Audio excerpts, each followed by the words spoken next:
Welcome to the Retail Tech Podcast. I'm your host, Darius Wasafi, and today I'm speaking with Bob Negen, the co-founder of WhizBang Retail Training. Bob's been in retail for pretty much his entire life, 20 years in his own retail chain, later 20 years in helping independent retailers become successful. I want to tell you about one of our sponsors, Products Up.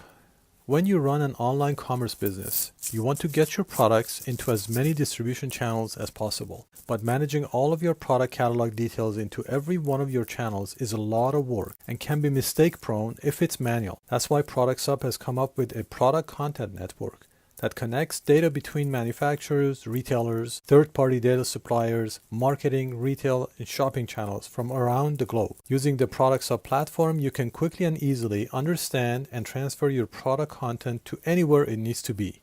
Over 1,500 integrations through direct APIs and bridges with channels like Google, Amazon, eBay, and more. Check out how it works at productsup.io.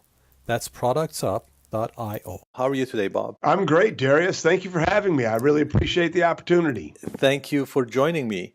So, Bob, I talk to a lot of companies that are innovating and vendors that are making products for retailers, but you have a very unique perspective. So I'm really happy to be able to talk to you about getting your perspective on what's going on with retail. You help thousands of retailers. You've had your own business before. My podcast is about technology.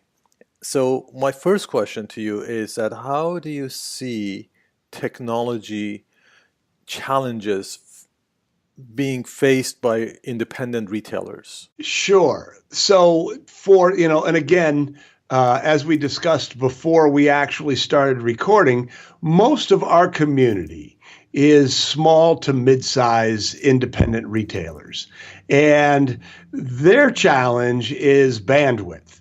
So, if you're working the store, or even if you have 3, 4, 5 stores, you're busy all the time, and unless you're good, you're putting out fires a lot of your day. So the thought of adding a new piece of technology becomes overwhelming. And that's the biggest challenge that I see. It's not that they don't understand the value of it. It's finding the time, the energy, the money to implement and integrate. That's probably one of the things that you try to help people with, is focusing their energy on the areas that they would have the most importance or ROI, right? Yes, absolutely. And so, I'll just go back. So, as you mentioned in my introduction, for 19 years, I owned my own retail business. For 19 years, I've been doing this. And, just in the beginning, say, 15 years ago, most independent retailers didn't have a point of sale system, just because the implementation of it was so daunting. But now it's sort of, it's table stakes. Anybody who doesn't have a point of sale system, doesn't belong in the Something's game. wrong. Something's wrong. And they're destined for failure. So one of the things that I really focus on is, to your point, how do you build the structure so that you can do the important work? And, technology implementation would be part of that important work. But, so much of that work it's technology is where it happens, but the thoughts that go into the technology is daunting. So I'll just give you an example. There's more and more opportunities to create training programs. A couple have come across my desk in the last couple of months. I'm sorry I don't have the name here, but sort of do it. The platform is being built. So an independent retailer can create videos, training videos for their teams and put them online. Or I'll give another example. We have an online sales training program that is, top shelf, top of class. And it has a guaranteed and a very measurable ROI. But what we find is that people don't implement. So it's all done for them. All they have to do is go into the backside of the platform, look at the reports and see who's doing the work and who's not. But because of this whole sense of overwhelm, that, even though that we've done 95% of the work, that extra 5 that ensure that the work is indeed being done so that they can get the benefits from the work, that falls through, and therefore the technology is not successful, and they stop doing it. But to your point, yes, that is a lot of what we do. In the beginning of my career as a retail trainer, it was very, very tactical. Do this with marketing and it will work. Do this with leadership and management and it will work. But more and more, I've come to discover that it's the higher level things, it's the strategic things, it's the structural things that allow people to grow intelligently, to allow them to get ahead of the ball game so they can do things like, investigate new technologies, let alone implement new technologies. Now, having said that, Darius, I believe that the people who are on the front end, who see and appreciate and understand what a new, leading edge technology like Visional can do, those are the people who are going to really, really be able to, I don't know if own the future is the right term, but they're certainly going to put themselves in a position to be successful. Right. Well, thank you for mentioning Visional, which is one of our products, and so this is like a philosophy of work and life. Really, what we're talking about is a lot of times, and I'm not immune to that myself, is that we know what's good for us and we still don't do it. So that's a completely different, different story. And really, your challenge and all of our challenges are how do we balance what we learn with how we actually do it. So I feel sometimes like we are addicted to reading things, books, Right, keep reading right. the books, but we don't implement. We actually don't do a tenth of even one of these books, because if we Yes. did, we'd be done. Right. Seriously, I mean, we'd be done if we actually practice one of these books. We don't need to Right. read 100 books on, being healthy, or even So this is the challenge, and this is what makes difference between people that are more successful and people who are not. It's very simple. It's not rocket science. From my experience, is you either do it or you're gonna keep spinning your wheels. Right. That's probably, you see that a lot yourself in your business, right? Oh, absolutely, absolutely. And to your point, I'm a reader, I'm a learner, I am passionate about lifetime growth. But to your point about health, I'm 15 pounds overweight, and by golly, I know exactly what to do.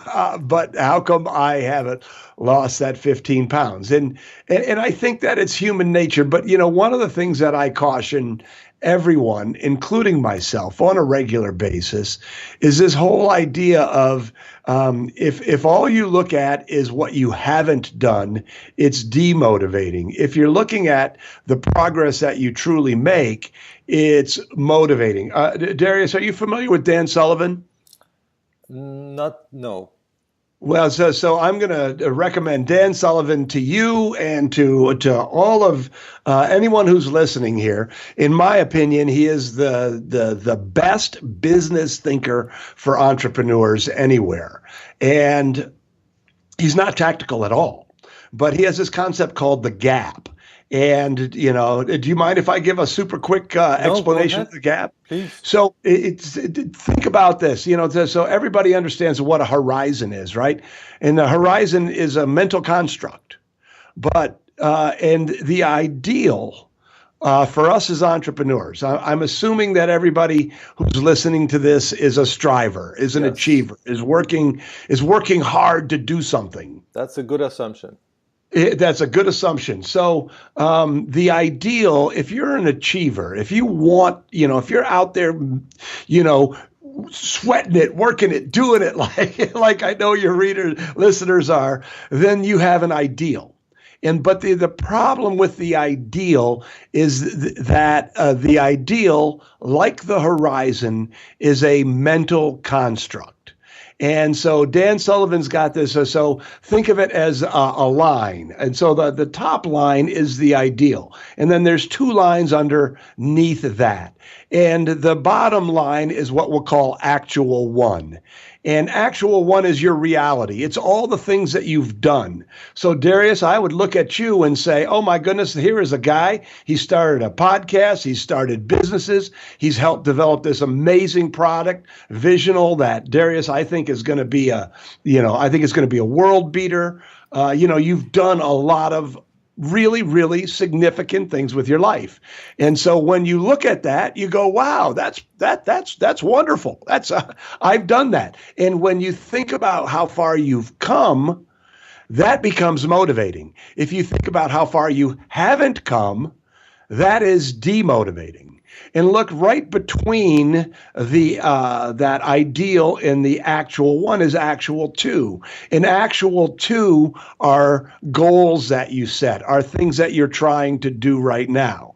And if you, first of all, recognize all the wonderful things that you've done and recognize that you've really made significant progress in your life, in your profession, in all of these things, and then you realize that those goals are attainable based on what you've already done, then you don't have to look at the ideal. You can, that gap between actual two and the ideal is that demotivating gap. And around here at WhizBang Training, whenever we get frustrated, it's like, get out of the gap. You got a project and it's 2 months behind.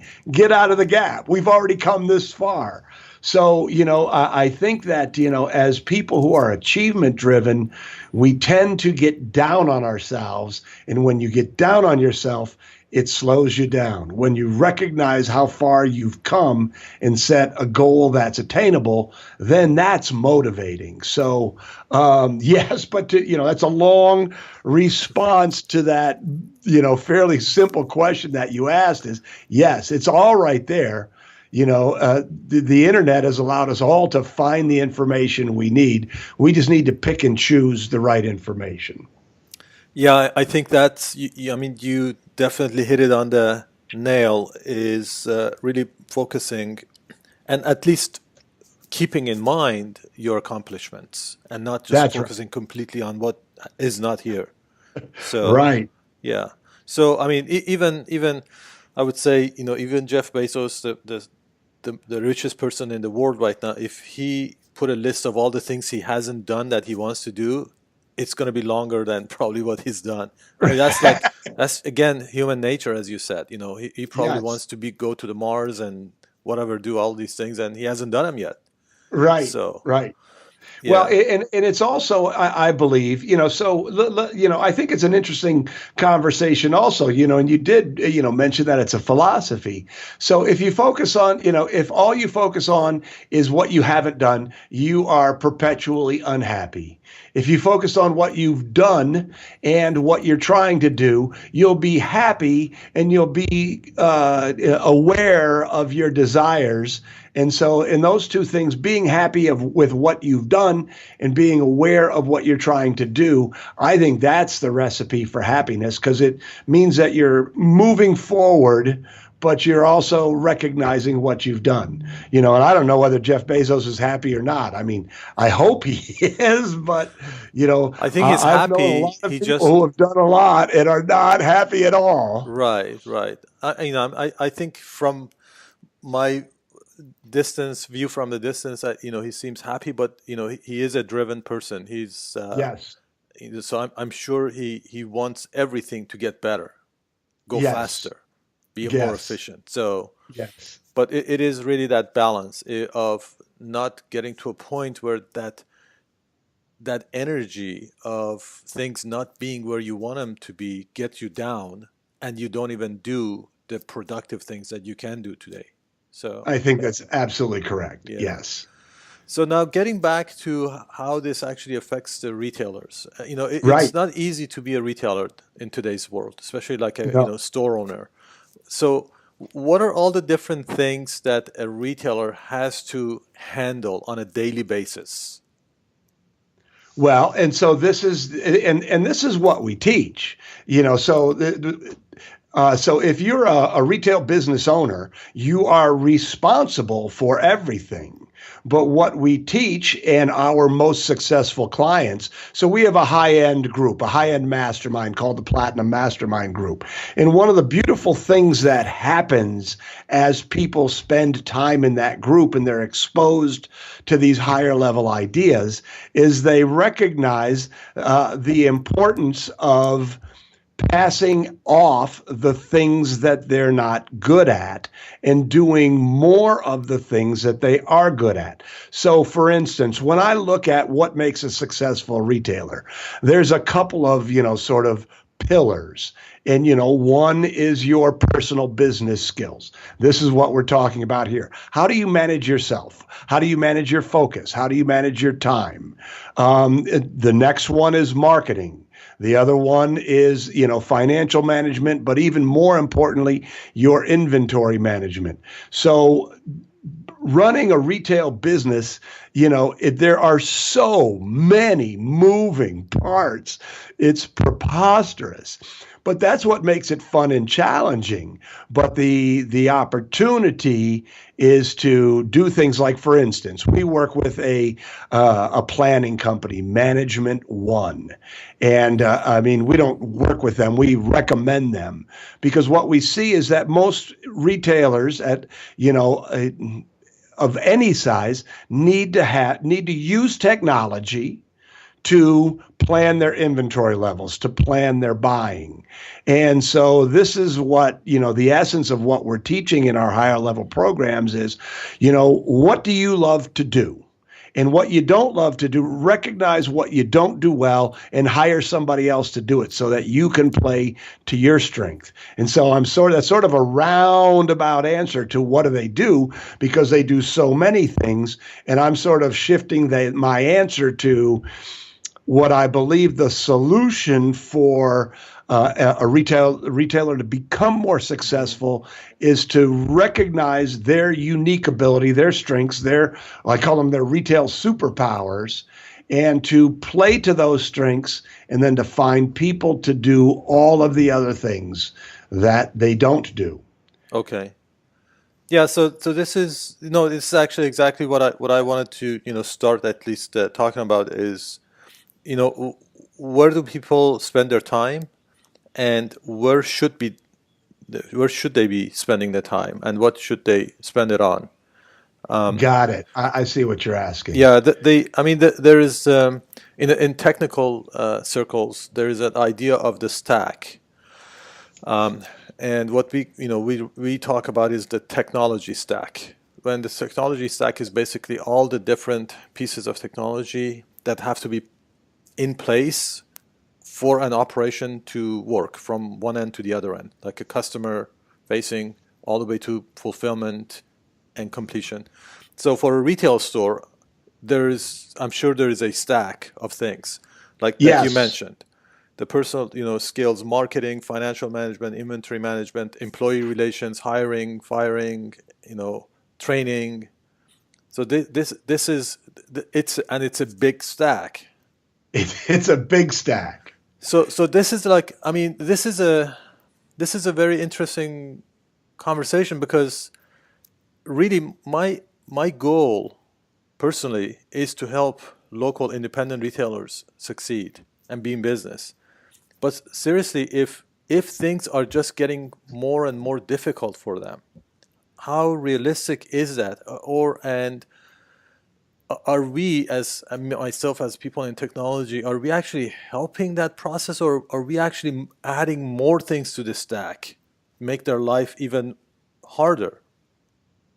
So that's a great question. And so you are not making their lives harder, but they have to sort of move past a threshold of competence in order to be able to take advantage of what you have to offer.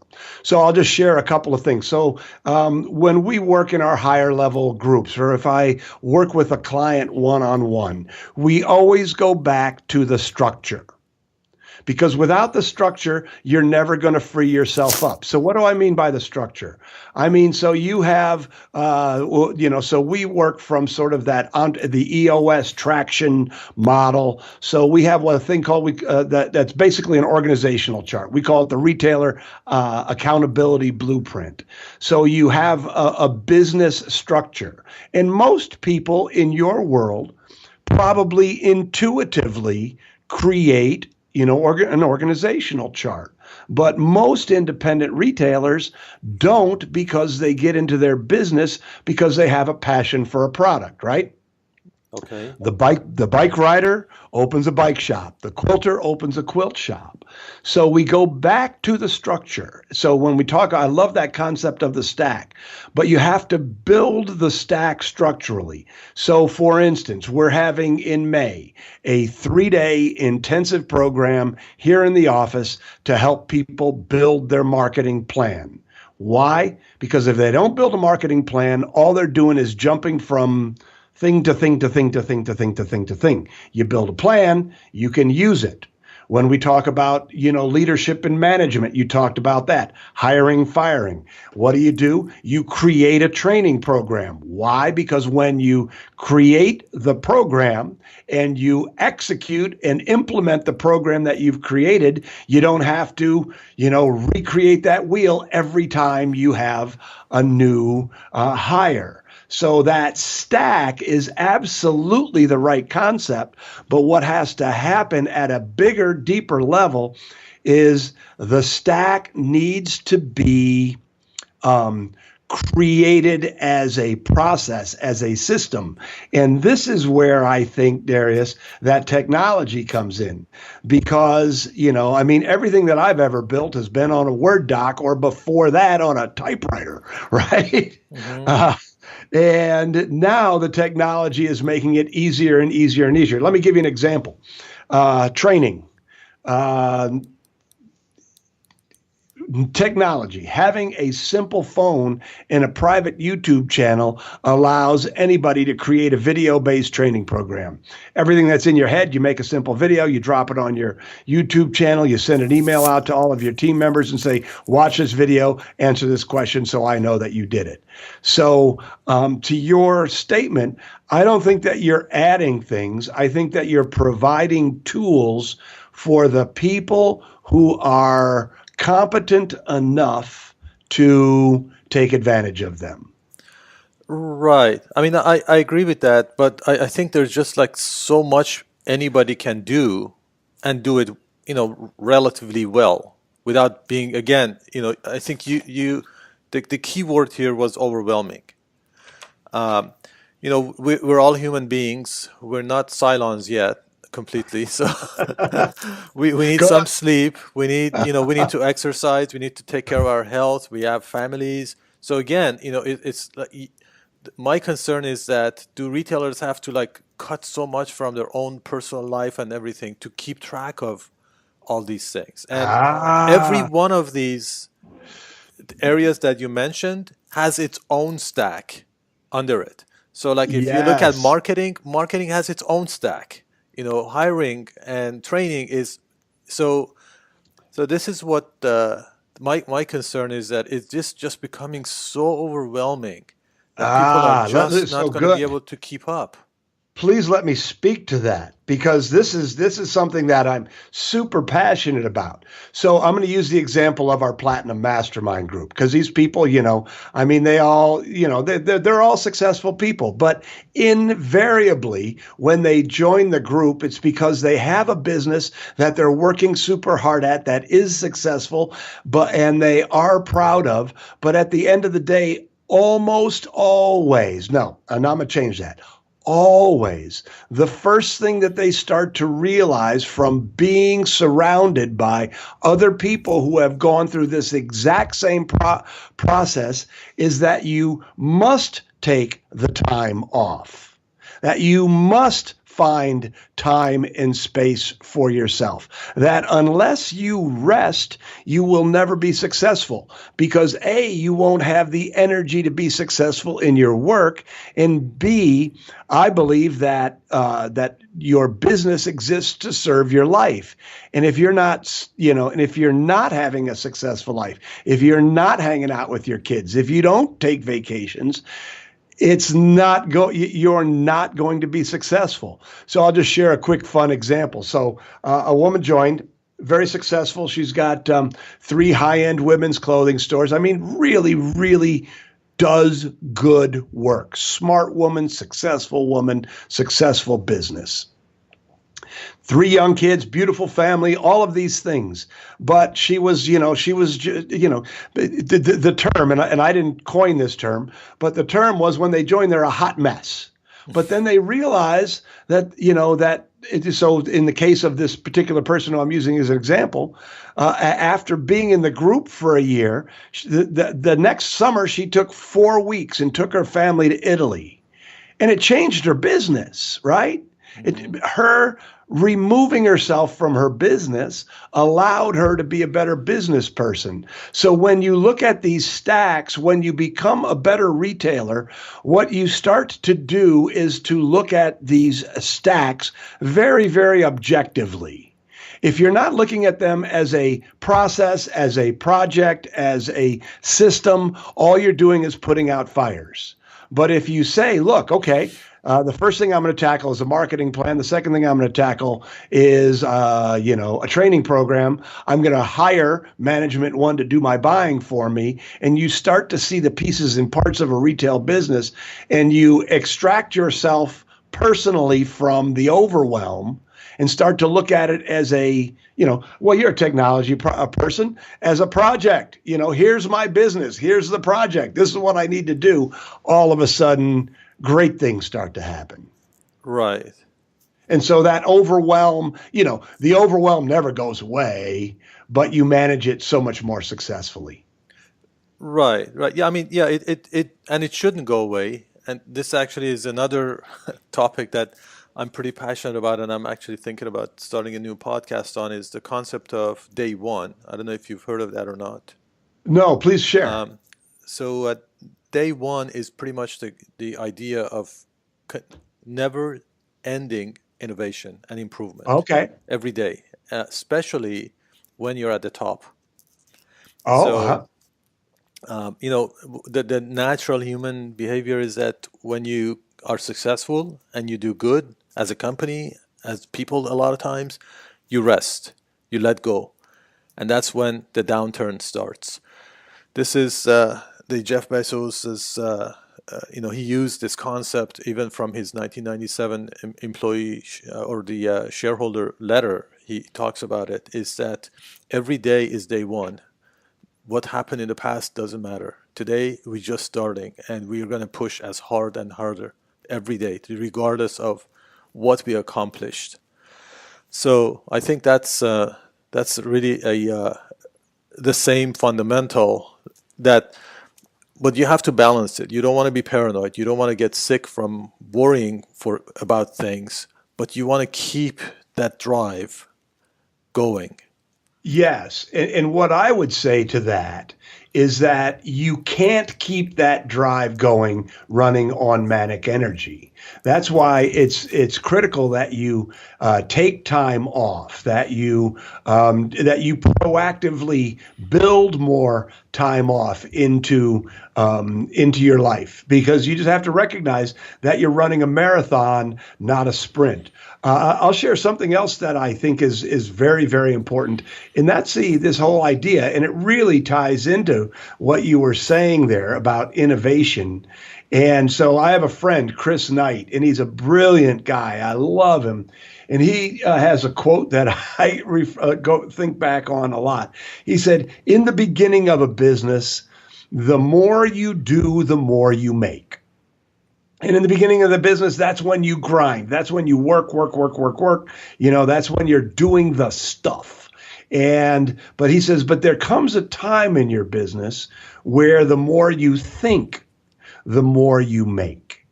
And since you can't do and think at the same time, one of the challenges to be successful in business is to do less and think more. And I think what happens with retailers is they get caught in the cycle of spray and pray. They're in a perpetual process of putting out fires rather than thinking about their business in a dispassionate, long-term strategic way. And so then they burn themselves out, both financially and physically and emotionally.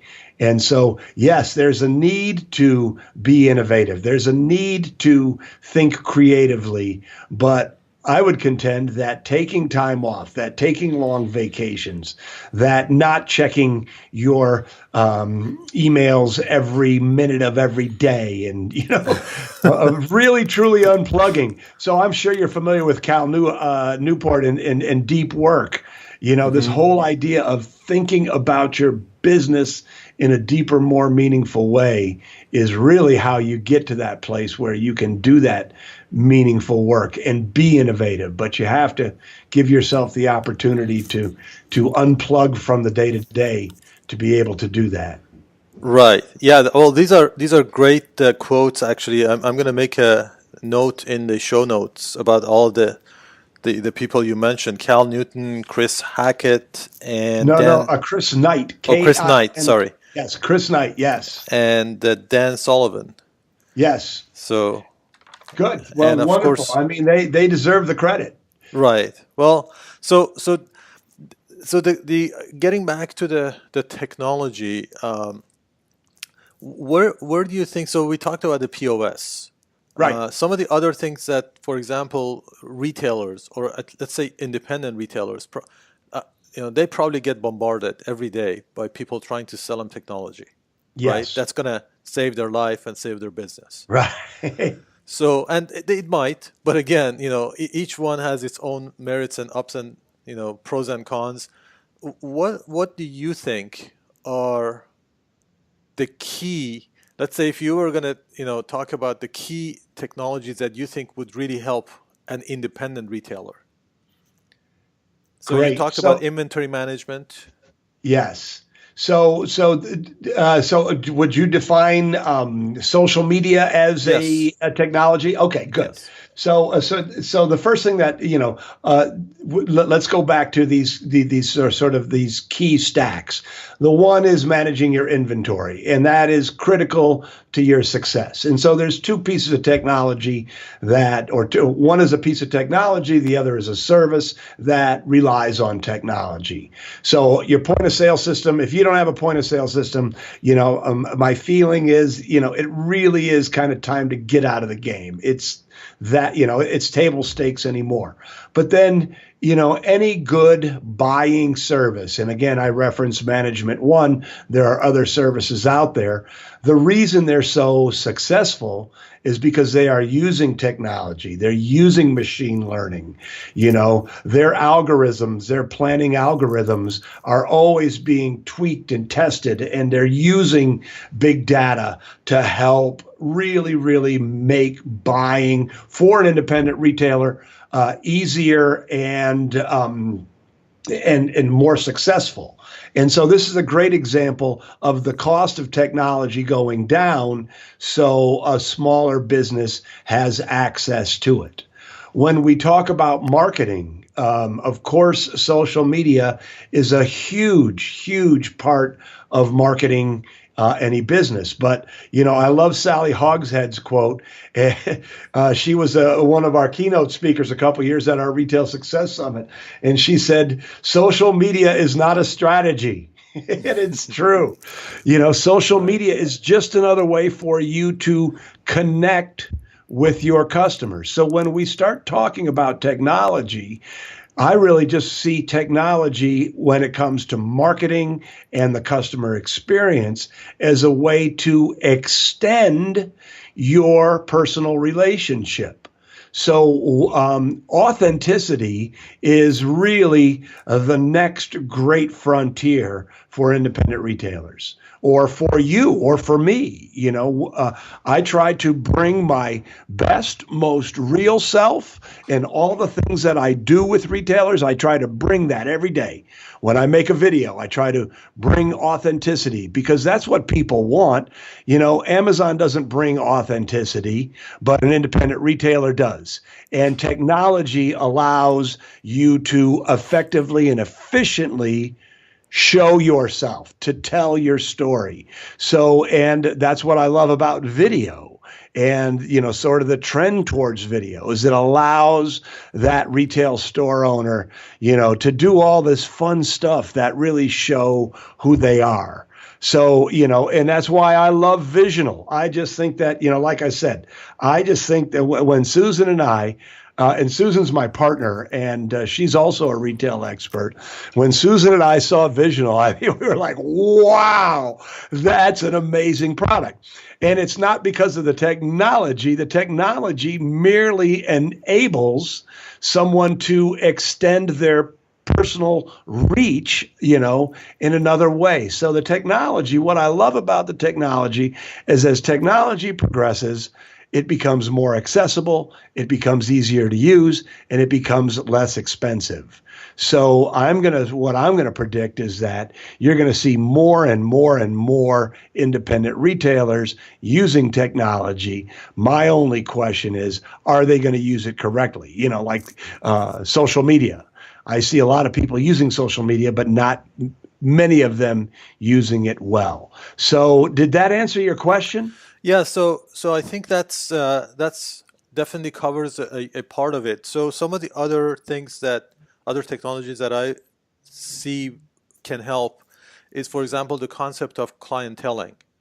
Sure. A lot of times, 100 people may go into a store every day, and maybe 5 of them purchase or whatever, and then the other 95 just leave without the store owner having any information on who they were or what they Right. looked at. That's actually one of the things that we're trying to address with Visional. But that's a very important. That's a gold mine right there. That they're just letting it go. So, Sure. what is the technology that can actually help capture some of those people? Because there was some kind of an interest. They Oh, came in. absolutely. So let's go back. So we have a whole marketing system. It's called the WhizBang Retail Marketing System. Fancy that? What an original name. Sounds great. But it's really based on your idea. What you just described is a very important part of it. So there's lots of strategies and tactics to get new customers efficiently and at a low cost. But then the next two parts of the system are totally, germane to the comment that you made. So the second part of the system, once you've gotten a prospect, they haven't bought anything yet, but once they've come into your store the very first time, the first piece of the puzzle is to give them a great experience. Now, a great experience comes from many things. We talked about inventory management, having the right stuff in stock, having, a really, really tightly focused merchandise mix, but also your staff. And technology plays into that. I alluded earlier to there are more and more training platforms being developed that are accessible to a small independent retailer. Sales training, our Retail Sales Academy is, a customer-focused, service-driven selling philosophy. And so, both of those are pieces of technology that drive an amazing customer experience. But then to your point about clienteling, the next part of the system, and this is critical, is you have to be good enough as that first experience has to be good enough that someone will want to join your loyalty program or in some other way give you their contact information. Because if you don't have their contact information, you can't proactively build the relationship. And so there's clients. So when maybe it's a matter of semantics here, but there's two things going on in my mind when I look at, our conversation right here. The first is, once you have their contact information, you can market to them through email marketing, which is still for an independent retail business, your best bang for the buck for marketing, content driven, really, really solid email marketing. So you're building that relationship through high quality content.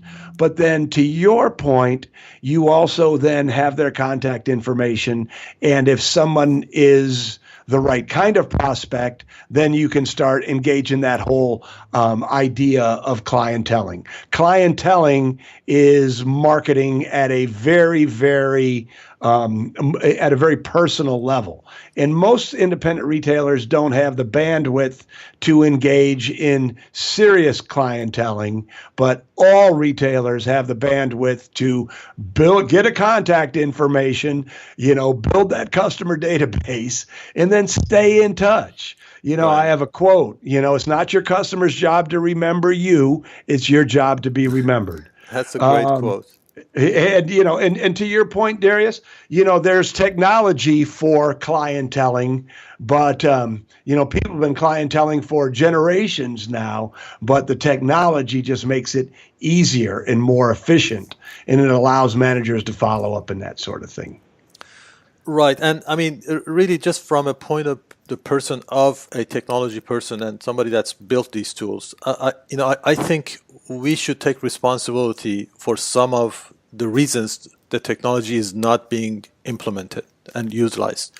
I mean, we have to be strong enough to question ourselves. For us, a lot of times people build technology not even thinking about the life of the user and how it's going to impact them and how it's going to make it easier. I mean, seriously, that's what we have to do.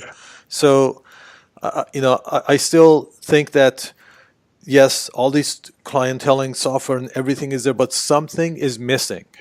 Something's still missing that it prevents people to actually use them. They're not easy enough. And maybe voice is going to change that. Something else has to come in to make it easier so people don't have to be overwhelmed and just have yet another thing to add to the plate that's already overfull. Right.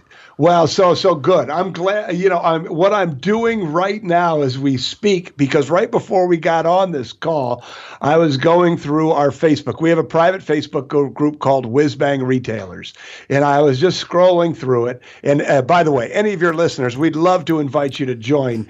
But they were talking about I'm trying to find that. Somebody made the point that they signed up for a point of sale system because, I wish I could find that quickly. I'm trying to, they signed up for a point of sale. I'm going to stay focused on talking to you, but they signed up for a point of sale system. And I'm quite sure it was Springboard, because Springboard was created for retailers by a retailer. And what they said was that their comment, and I'm paraphrasing it here, was it was designed for a retailer, not by a programmer. And the biggest mistake that I see being made all the time in these technologies is that they are technical people who are trying to understand. No, often they're not even trying to understand what the retailer is really looking for, what the customer experience is really like. They're guessing at the needs, and they're creating technologies that are really not relevant to the retailer. So, if any of your listeners are building technologies for retailers, my advice is, work with the retailers. Find 2 or 3 people, or 10 or 20. I don't know what the appropriate size, sample size would be, but work on it. And that was what Lightspeed was all about. Not Lightspeed, Springboard was all about. Somebody was just frustrated.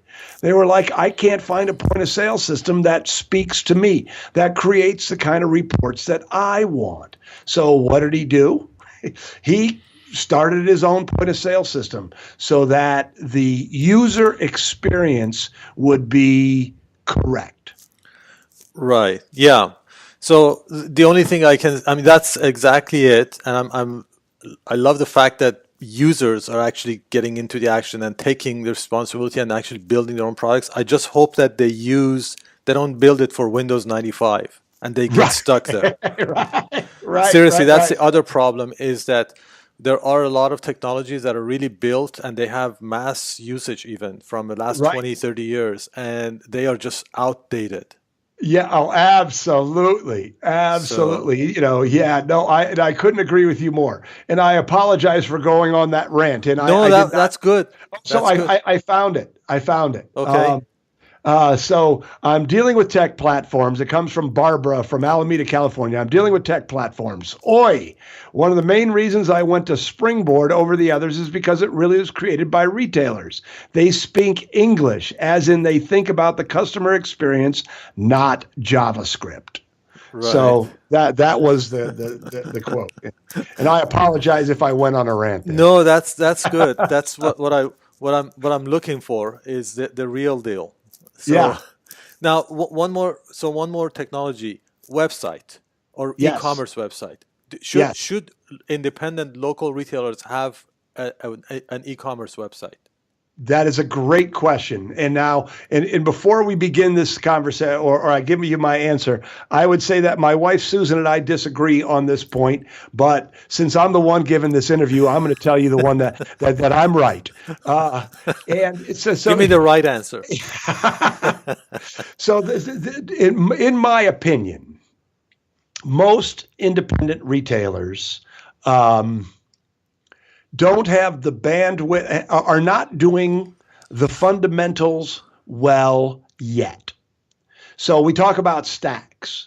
And so I absolutely believe that every independent retailer should have a website. They should have a website that represents their store and their brand correctly. It needs to look good. It needs to show personality. It needs to, more and more people are finding independent retailers through search. And when somebody comes to that site, they should immediately understand who that store is and what they stand for and get a feeling for what they're about and what their brand is. So that's, that's sort of a fundamental. But now here's what I know about e-commerce is it's another game. And if you're going to play in that game, you have to have some skills. And I've seen this happen time and time and time again, is that independent retailers, they think that if they get involved with e-commerce, that it's going to give them access to billions of customers. And at some level, it's true. But if you do e-commerce on your website and you do it poorly, it's a negative impression, not a positive impression. And so and I've had this conversation many times, Darius. And so when I go through sort of my list of questions to help somebody come to their conclusion, it's like, do you have an open to buy in place right now? Do you have a training program in place right now? Are you engaging in sales training right now? Does your store run well right now? And until they can answer yes to all of those questions, I say, just make sure that your website represents your brand correctly. And once you get all of those, the low-hanging fruit, the opportunities that you have in front of you right now, until you get those dialed in, don't get into the e-commerce game because you're going to get your clock cleaned. That every industry's got somebody who's out there working it. Right, right. And so, until you're ready to play in that sandbox, I think it's better. Susan, my wife, would contend that everybody should have some bestsellers, available on their website. But again, I'm the one doing this interview, so I think I'll have to do a separate interview with Susan. yeah, there you go. Well, she's smarter than me too, so I don't. You probably should. I can't imagine how that would be, but okay, I'll take your word for it. But so there's two things there, and I think you touched on a very important point. Do you have all the core things taken care of before going on to this brand new thing. And a lot of times people they don't have sales in the store, and they think it's because they don't have an e-commerce website, which is totally wrong. I That's agree. correct. That has nothing to do with it. If you're a retail store, your job is to get people to your store and serve them in a way that they will come back and do the follow up and engage your local audience. That's So correct. I think that's like one of the things that when and this is probably another human trait, is that when we don't succeed at something, and I mean I'm guilty of it myself many times over, we jump into something different without Right. addressing the real problem. The other That's thing is that think about the long tail of what an e-commerce website is going to do to a retail store. What's the end game? Even if you were successful, are you going to be a retail store or are you going to be an e-commerce store? If you're going to be really good at it, why do you even have a retail store? And the other point of it is that when you do go online, who are you competing with? Amazon is there on top of every search answer page. So how are you going to, just by having a website with 5 different items on it, how are you going to compete? You're not even going to show up on the first page. You're going to spend a lot of time and money. And even if you're successful, you're defeating the purpose of your own store. That is correct. I mean, I couldn't agree with you more. And that's why, I really kind of, for most, not in all cases, of course, but for most local independent retail businesses, e-commerce, in my opinion, is fool's gold. And of course, somebody's going to listen to this podcast and send us both a nasty gram saying, well, I was struggling and I started e-commerce and now, I live in Barbados in a mansion on the hill. But, there'll always be outliers. But, marketing, becoming a competent marketer is, so much more important than e-commerce. You want to drive traffic. In fact, I just did a video about this right before I got on this interview with you for our WhizBang Retailers group. And the essence of the video was, look, you're responsible for your traffic. Marketing is what drives traffic. And if you don't have enough traffic, you have to be a better marketer. But most people don't want to do the work of thinking about their marketing, creating a marketing plan, really studying marketing, and doing that structural work that I keep coming back to, doing the structural work that will allow them to perpetually improve their processes and build a long-term retail business that's of value.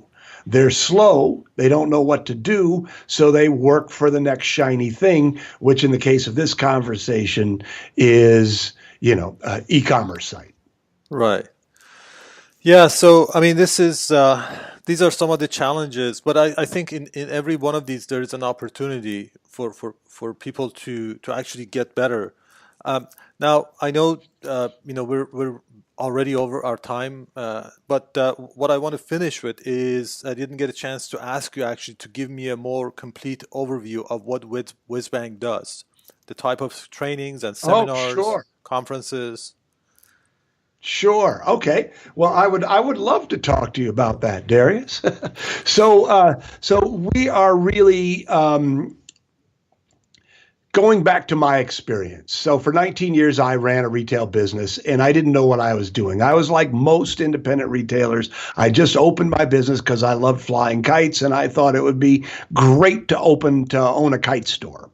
And so, for 19 years, I kept bumping my head against all the things that I didn't know to do. I didn't know how to manage my inventory. I didn't know how to manage my cash. I didn't know how to manage my people. I didn't know marketing.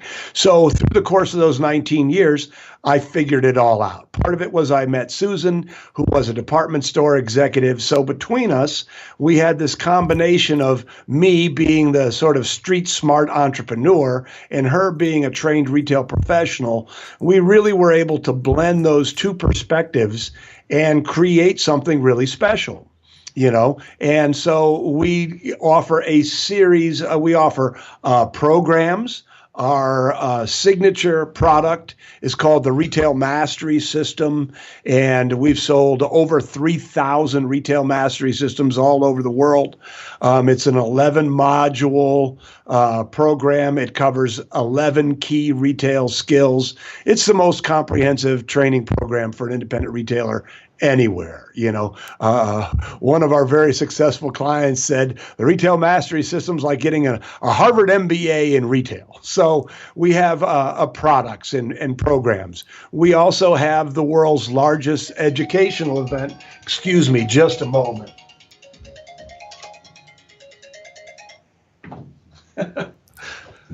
I thought I had turned off the ringer.